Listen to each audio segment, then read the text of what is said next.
په نړۍ کې ښایي د ډیرو انسانانو څیرې سره ورته وي، خو د ځینو جوړو د څیرو جوړښت بیا دومره سره ورته وي چې په اسانۍ یې توپیر ګران کار وي. دا د میدان وردګ ولایت مرکز میدان ښار دی او په دې هسکه ودانۍ کې دوه داسې همڅیره وروڼه سره ژوند کوي چې په ځلونه یې د کورنۍ هغه غړي هم په نومونو او څیرو کې تیروتي چې له کوچنیوالي یې رالوی کړي دي. زه یعنې په ګشتو باندې غلط سم چې زه غواړم چې بلال سره وغږېږم هغه عبدالوهاب یا عبدالوهاب سره غواړم چې وغږېږم هغه بلال نو اکثر وخت زه پرې غلط سوی یم. بلال او عبدالوهاب د خپلو خپلوانو لپاره هم په یوه معما بدل شوي. هر ځل د دوی کور ته په راتګ د دوی په څیرو داسې تیرودي چې ان خپله یې باور نه کیږي.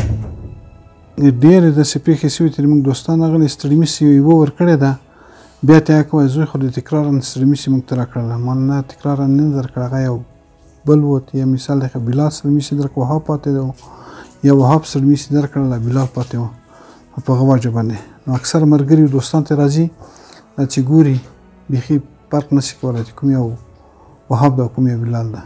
په ځیرکو یا ګرځنده ټلیفونونو کې د قلف کولو تر ټولو سخت ډول فیس لاک یا په څیره د ټلیفون قلفول دي چې د ټلیفون له څښتن پرته د بل چا په څیره نه خلاصیږي. خو د دې غبرګونو ورونو د څیرو په پیژندلو کې همدا ټکنالوژي هم پاتې راغلي. د پلار ګرځنده موبایل د بلال په څیره قلف شوی خو د وهاب په څیره هم خلاصیږي.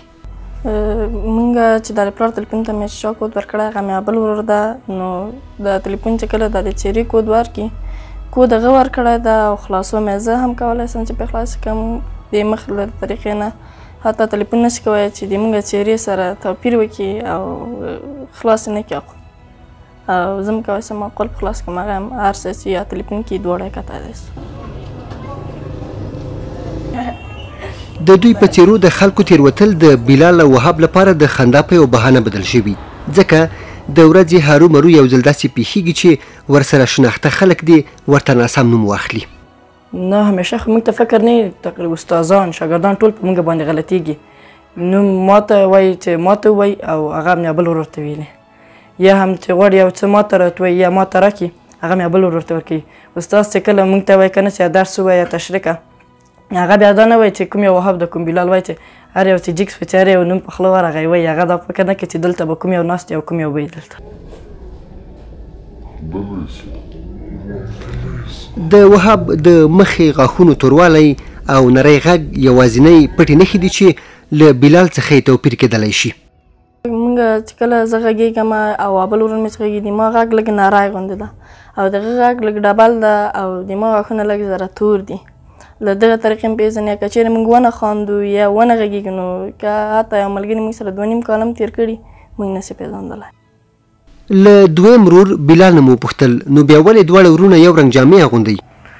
په دې خاطر چې دغه خلکو ته لږ معلومه سي چې یعنې دوی دواړه خو تفاوت هېڅ سره نه لري او د خلکو نه موږ لږ خپله قصدان ګډوډ سو. په زړه پورې خو دا ده چې کله ناکله ترې خپلې څیرې هم ورکېږي. عکسونه داسې ډول و چې موږ به کله عکاسۍ ته لاړو هلته به م عکسونه واخیسته نو له موږ به د خپل عکسونه ورکېده چې کوم زه یم کوم یا بل ورور ده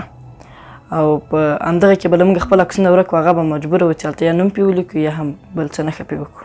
له کورنۍ او خپلوانو ورهاخوا د نورو خلکو پام هم وراوښتی. د لبنیاتو دې ګاونډي دوکان ته ډېر راځي. دا سره چې کله ما ته سودا ته دوکان ته راشي ځکه دوی خود موږ په ګاونډ کې پراته دي سره همسایه تقریبا بس یو دیوال تر دوی کور ده او دېخوا زما دوکان ده نو چې کله دوی دوکان ته راشي زه ورته وایم چې وهابه ته خو وخته راغلی سودا ته هغه وایي چې نه هغه بلال راغلی او زه نه وم راغلی نو زه خپله په دې کې زیات غلطېږم اکثره وخت چې کله سره یو ځای سي بیا نو د لږ زره هغه فرق راته معلومیږي خو چې کله دوی سره نه وي بیخي زه فرق نشم کولی.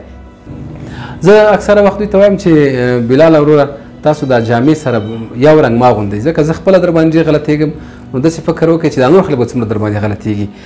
زه ورته وایم چې تاسو یو رقم ته جامې اغوندئ خو دوی بس لاسي په خپله خوښه دواړه ورونه چې راوځي نو یو رنګ جامې اغوستې وي او بس په یو قد یو قواره یو مخ بیخي سړی پرې ذهن پرې ګډوډ شي. دې دوکاندار ته بیا د دیني زده کړو لپاره راځي. استاد یې وایي که ونه خاندي او یا له دواړو یو یې غږ پورته نه کړي نه یې شي سره بېلولی.